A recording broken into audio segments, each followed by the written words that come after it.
Now, on his first visit to the Democratic Republic of the Congo, Belgium's King Philippe has returned a looted artefact to the Central African country.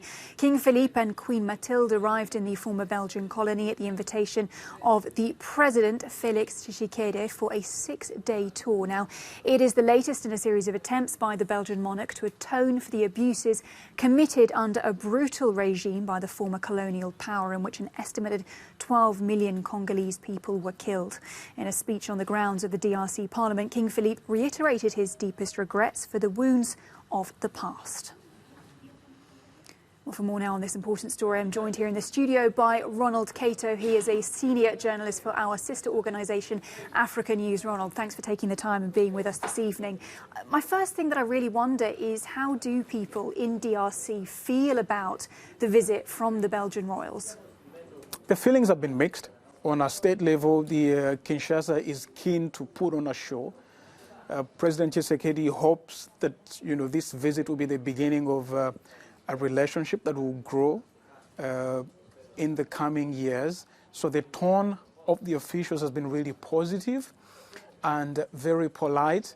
But on the streets and over social media, there's been a good degree of dissent, with some people calling for, saying the king should be made to apologize and probably even be made to pay for the crimes that Belgium committed and for the country's wealth that the Belgians looted. Yeah, it's a good point you make, Ronald, about an apology. I mean, what we've seen today from King Philippe is, he's repeated his regrets. We haven't heard yet that apology. And, this is at a time when people in the country are calling for financial reparations.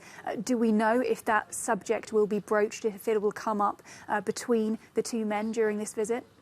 I think it's highly unlikely. Like I said, President Tshisekedi is keen. The feeling in Kinshasa is, if we demand for reparations now, we might annoy our friends. And President Tshisekedi has a soft spot for Belgium.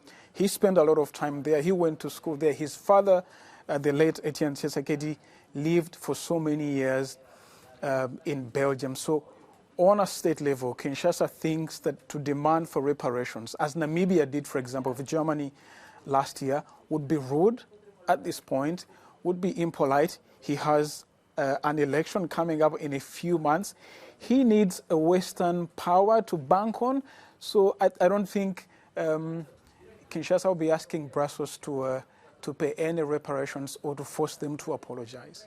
As we know, Belgium's colonial rule has been described as a reign of terror quite clearly.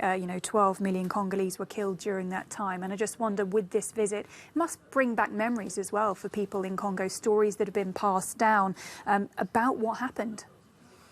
It does. I mean, very gory stories of Belgian rule in the Congo have been documented there. But I think, one of the most important things for Congolese people now is the late Patrice Lumumba and how he died. So many of these stories have been censored until now, and only now, people are now beginning to, reveal the extent of the involvement of the Belgians in the murder, in the assassination of Patrice Lumumba. So it's a very interesting time for both countries.